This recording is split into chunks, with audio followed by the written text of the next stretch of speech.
Greetings, everyone. I'm back. Yay. Well, I've just been really busy. I got a lot on my plate lately. Taking my Australian citizenship test today in the big city. So, yeah. So I took today off, but I've also did some housework and some things I want to do, including this. So, my zombie deck, my commander sleeve. What happened? Well, basically, I'm done with Will Helt as commander. Will Helt, I tried for 2.5, almost 3 years to make a Will Helt deck that actually worked. And then I got pointed to some cool combos like Latest Selves with Will Helt and whatnot. And in real life game sessions, this deck just doesn't work. It doesn't do what I want it to do. So I've been messing around, tooling around, changing some things out, adding some things in, pulling some things out. It'll get tooled around again. Basically, I've set this up to do some maximum zombie generation that I can do. The 2 Liliana zombie creation, planeswalkers. What do I got here? And like buff all my zombies. Geralf gives them flying. Plague Belcher. Also aristocrats type stuff. So like whenever another zombie you control dies, each opponent loses 1 life with Plague Belcher. Nantaku Husk will get pumped up. Whenever I cast a spell during my turn, other than the first spell, Geralf will make a 2/2 black and blue and black zombie rogue. And whenever a zombie enters the battlefield under my control, put a 1/1 counter on it for each other zombie that entered the battlefield under my control, which could snowball with this deck. Deargaff Captain, buffs, Warren Soul Trader, sack for treasure tokens. So aristocrats type stuff there. Gleaming Overseer creates another zombie when it comes out. Boom. So there's more token generation, and all zombie tokens have hexproof and menace. Sweet. Unstoppable Slasher is just a bastard.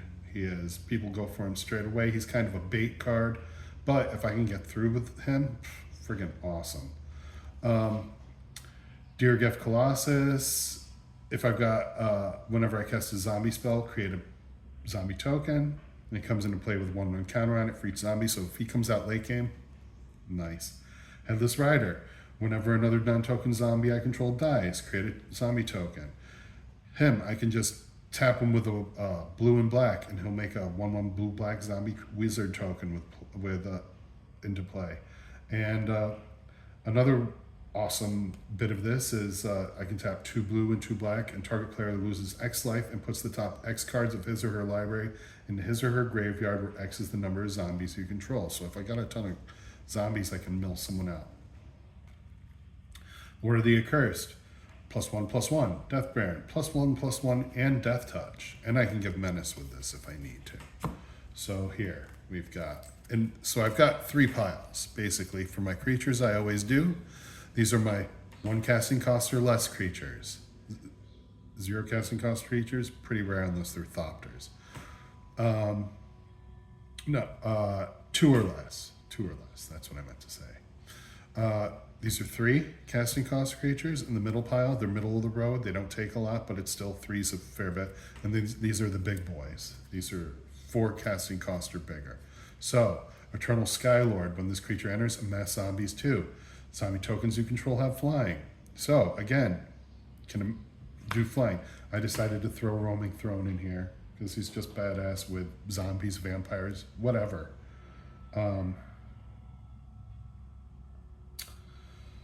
When it enters the battlefield, it chooses a creature type, and it panharmonicons. I traded my other Roaming Throne. Kind of wish I hadn't, but that's okay. This one's just as good. Mirkwood Bats. When I create or sacrifice a token, each opponent loses 1 life. Basically the only non-zombie thing in here I think I have. Scarab God for obvious reasons. Noxious Ghoul. Whenever a Noxious Ghoul or another zombie comes into play, all non-zombie creatures get -1/-1 until end of turn. Disgusting. Grey Merchant for Gary reasons. Just drains the table. Gisa, I've been wanting to get her for a while, but I finally did the other day around my birthday. Another gives buff, 1/1 to zombies and skeletons, and they have menace. And whenever I commit a crime, create 2 blue and black zombie rogue creature tokens. This ability triggers only once each turn. Targeting opponents, anything they control, enter cards in their graveyard is a crime. So just by targeting someone with a spell or whatever, or even I guess probably a activated ability would work. Micaeus, because he's the ultimate zombie buff and ultimate original zombie commander, intimidate. Whenever humans deal damage to me, destroy it. So human army decks, not going to do much. Other non-human creatures I control get +1/+1 and have undying. Sweet. Graveborn Muse. This copy is slightly beat up. I'd say light play. At the beginning of my upkeep, you draw X cards and you lose X life, where X is the number of zombies you control. Card draw. Undead Warchief, another buff, and casting cost reduction. +2/+1. I bought these, I don't know, somewhere between $2 and $3, maybe $4 in 2013 or 2012. And now they're, a $15 card. Fallen Shinobi. This is good because when it attacks, not only does it have ninjutsu, I can ninjutsu like a cheap creature into my hand and cast it for a little bit cheaper. It'll go into the battlefield tapped and attacking. And whenever Fallen Shinobi deals combat damage to a player, that player exiles the top 2 cards of their library. Until end of turn, you may play those cards without paying their casting costs. Badass, awesome card. Was slept on for a long time. I think the non-foil version is, I bought, when I was in America, I could find, in my travels, I found one lone pack of original Modern Horizons, opened it. This was the foil rare in the pack. So this is like a $20 or $30 foil rare now, something like that. Last Monarch of Ifnir gives a flick 3 to all my zombies. Has a flick 3. If a player was dealt damage by a zombie this turn, mill 3 cards. Then you may return a creature card from your graveyard to your hand. So graveyard recursion, kind of. So Mystic Reflection. Non-token creatures that I cast, non-legendary creatures that I cast, it'll make a double of it. Oversold Cemetery, a little bit of graveyard recursion. Black Market, whenever a creature dies, put a charge counter on it, and every turn that I begin, for every charge counter on here, I add that much black floating at the beginning. Bastion of the Remembrance to do damage and gain life. Ghoulish Procession for when non-token creatures die, create a 2/2 black zombie creature token with Decayed. And it only triggers once each turn, but that's whatever. Phyrexian Arena for card draw.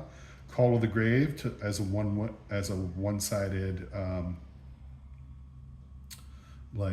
creature destruction. Makes everyone else sacrifice a non-zombie creature. All my creatures are zombies. Necro Duality for, same reason Kindred Discovery came out. Endless Ranks of the Dead will make me zombie tokens. Rooftop Storm to cast zombies for free. So my sorceries, I only had Demonic Tutor in here, but now I've got Diabolic Intent. I traded for this recently. So this lets me, aristocrats wise, sack a creature. I might deal damage to the whole table and tutor for a card.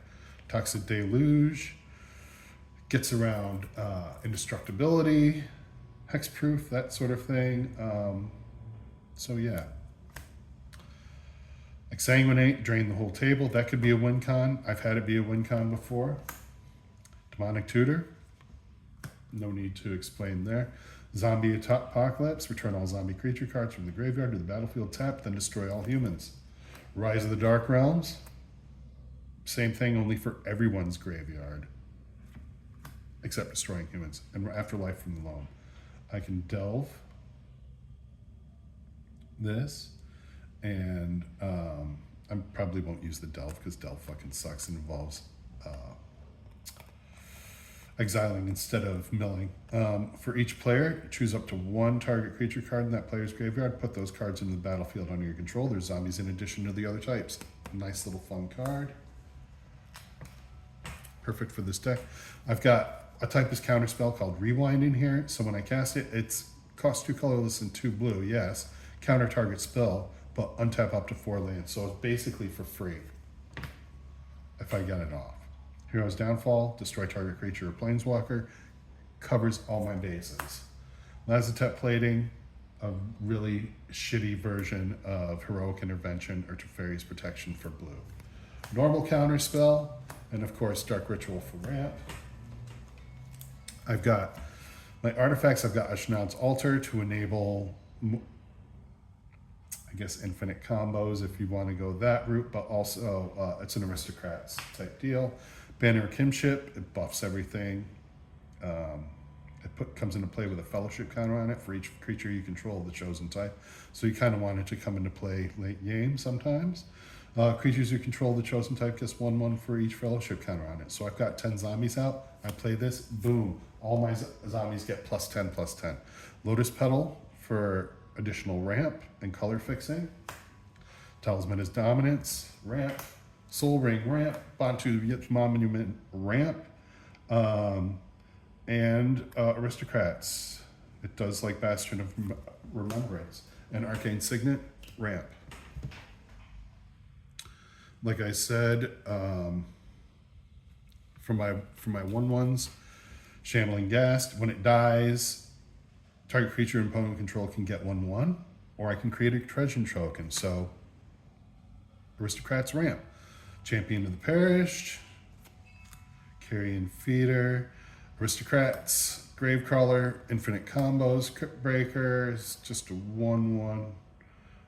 I can tap 3 untap zombies I control and draw a card and lose a life if I need to, so that's card draw. Shepherd of Rot, that can fucking drain the whole table, including myself. As long as everyone else is down a little more mana than I am, I can just keep draining the whole table every turn. Zolashir Lich Lord, that's actually some graveyard recursion if I want it. My Lilianas, this one is actually card draw. Aristocrats card draw, but both of these I can +1 to create a zombie creature token. This one will make me mill 2 cards, this one won't. Both do a little bit of zombie recursion from the graveyard. So my land package, Polluted Delta, Phyrexian Tower for sacks, Aristocrats, Drowned Catacomb, Crypt of Agadim, because it makes sense being that it adds a black mana for each black creature in my graveyard. Graveyard themed. Accursed Dunyard to regenerate. Unholy Grotto, graveyard recursion for my zombies. Morphic Pool. Field of the Dead, doing Field of the Dead things. Maze of Ith, of course, always need a maze. Sunken Hollow.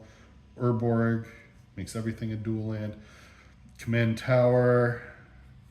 Mana Fixing, Watery Grave, Shocklands, Shipwreck Marsh, Underground River, Exotic Orchards, and then my basic Island Swamp package. There we go. All I need is Grimgrin. The commander sleeve is empty. So that's what I'm doing. I'm going to do Grimgrin the Corpseborn because he's very aristocratic commander. I made an arena deck, arena brawl deck with Grimgrin as my commander, and I've actually been winning games with a very similar setup to what I've got here. So on that note, I'm going to get going. I got a lot ahead on my plate for the day, but I hope you like and subscribe. There is more to come. Sometimes I just get a little bit busy, but I will always come back. All right, like I said, like, subscribe, thumbs up, comment if you wish, and I'll see you guys around. Until next time, bye-bye, everyone.